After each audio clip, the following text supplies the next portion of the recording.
Some 20 years later, Jonestown still raises as many questions as it does answers. Was it a mass suicide or a mass murder? Was it a mind control experiment gone awry? Was the CIA somehow involved? While still a teenager, Jones established a pulpit on the street corners of Richmond, Indiana, where he sold monkeys door to door in order to fund his activities. There he came to know a juvenile police officer named Dan Matron, whose improbable path Jones would cross and recross in the years ahead. By the late 1950s, Jones had married his high school sweetheart, Marceline, and established an interracial church based in Indianapolis. He called it the People's Temple. At first, the church prospered, but Jones had a secret life.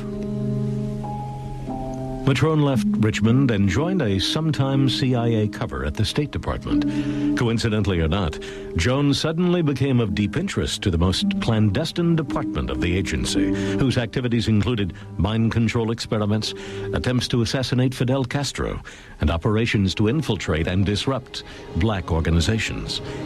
For reasons that the CIA has always refused to explain, they opened a secret file in Jones' name. Suddenly, Jones abandoned his church, and armed with 2 passports, the young charismatic preacher traveled to a series of political hotspots: Mexico, Cuba, Guyana, and Brazil. Though he spoke no Portuguese, in 1962, Jones moved to Belo Horizonte, a small town in Brazil. With no apparent means of support, he rented an expensive house and began to make in-depth studies into voodoo, faith healing, mass conversion, and ESP, a key investigative element of the CIA's mind control program. But Jones was not the only person there from Richmond, Indiana. He later bragged of visits to his neighbor, Dan Matron. The former police chief was now working for a sometime CIA cover at the U.S. consulate, training Brazilian police in the subtleties of hostile interrogation. Jones was also contacted by another key member of American intelligence at that time, John Lodison, who'd been kicked out of the Soviet Union for spying. In Brazil, he met with Jones for reasons that the CIA still refuses to explain. But Jones' stay in Brazil did not last. He left the country soon after a newspaper article appeared claiming he was a CIA agent. Returning to the USA, Jones moved the People's Temple to Northern California, where its membership grew rapidly.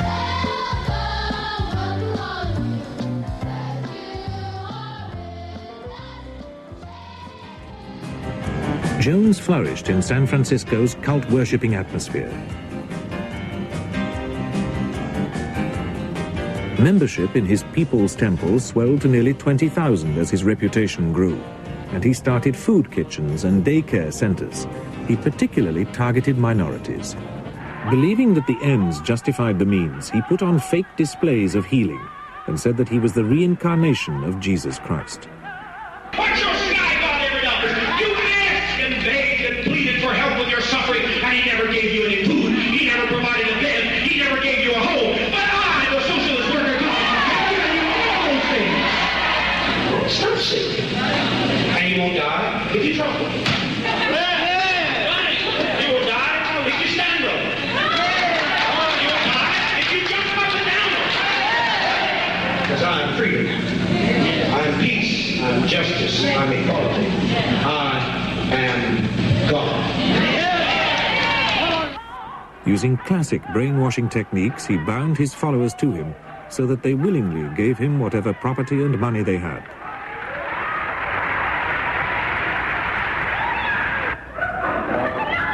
Can't imagine walking some privacy. You know, the most discriminated against perhaps of any group. I really don't feel comfortable with our worship being photographed. I really don't. I must go against the entire council. I don't feel good about it. They can photograph me all they choose, because I do not care. I'm fearless. I come unafraid of anything, but I don't want the cameras focusing on others. I don't want them. Focus on me all you want. I owe something to my people, and that's to be a good pastor, and that I am, the best I am. His services were dazzling affairs, with soul and gospel singers, dance groups, and celebrity preachers like black revolutionary Angela Davis. The size of his congregation gave him a political power base. During the 1976 presidential election campaign, he allegedly provided support for the Democrats and met the presidential candidate's wife.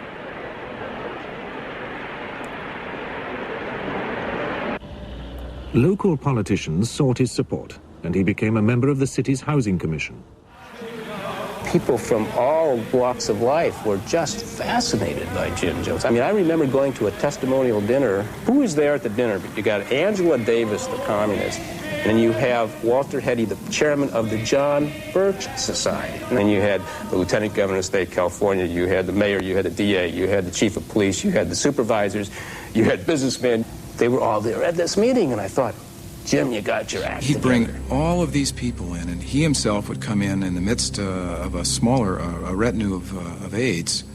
They'd shoo him to the front of the room, put him on the center of the chair, and basically sort of guard him the whole time. Guys in dark glasses, black suits, the whole thing. It was very unusual. Jonestown was in its fourth year when Jones arrived in 1977. Conditions had never been easy, but when he took over, the agricultural mission became a labor camp. Well, Jim had armed guards. I mean, young men and women who were told that they needed to watch everybody, and it kept you working hard. We headed out to the fields, and you vied to go really far out, actually, because you couldn't hear Jim over the loudspeakers. Jonestown was wired with loudspeakers, and Jim spoke 24 hours a day on it. When he wasn't speaking, the tapes that they'd made of him speaking played on and on and on. And Jim would make these announcements, and he'd say, I'm sending out some children and some of my aides and other people you won't know who they are to pretend they want to leave. And it's a test. It's a loyalty test. And if anyone comes to you, you're to report them. You didn't know who it would be, so you just never put the place down, and how much you enjoyed it there, how much you loved the place, and how great he was, and how Father was so nice, and you had to call him Father. You just never said anything bad about the place, because if you did, you would be coming up there that night. They also told of full-scale rehearsals for mass suicide in the jungle. I'll talk to psychiatrists, whatever, but I believe I was brainwashed. But we do understand that it's extremely difficult for anyone to comprehend people being in a cult group, standing by, watching their daughter being beat 75 times as I did, watching children being beat, microphones held to their mouth while they're screaming so that everyone throughout the building that are not in a public meeting can hear them scream also. Going through electric shock treatment where they're screaming. It's incredibly difficult for anyone to believe a story like this. There are SWAT teams consisting of 50 young men and women dressed in khaki. There's 2 teams of 25 each that are armed with 200 to 300 guns, and that they patrol all day and all night the whole encampment, and that Jim Jones has stated publicly that nobody better try to escape from here because you will be shot. The methods that Jim Jones used in his cult, the People's Temple, are definitely classical mind control techniques. And according to a book by Michael Myers, which is called Was Jonestown a CIA Medical Experiment, his documentation leads him to conclude that actually Jonestown was run by the CIA.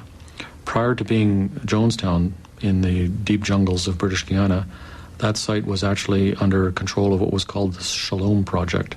This was a CIA program for training black mercenaries for warfare in Angola. I'd gone through a false mass suicide. I went through one talk, and I went through one where we actually took a drink, and we were told we had an hour to live so that Jones could find out how people would react psychologically. Turning Jonestown's children against his own enemies was standard practice for Jim Jones, and it delighted him. I like to kill Greystone and Tombstone. I'll go back and do it right now. I think that I should take a knife and cut Mr. Tupper all up real good and put poison in him and invite all my relatives over there and have them eat him, and then I'll die.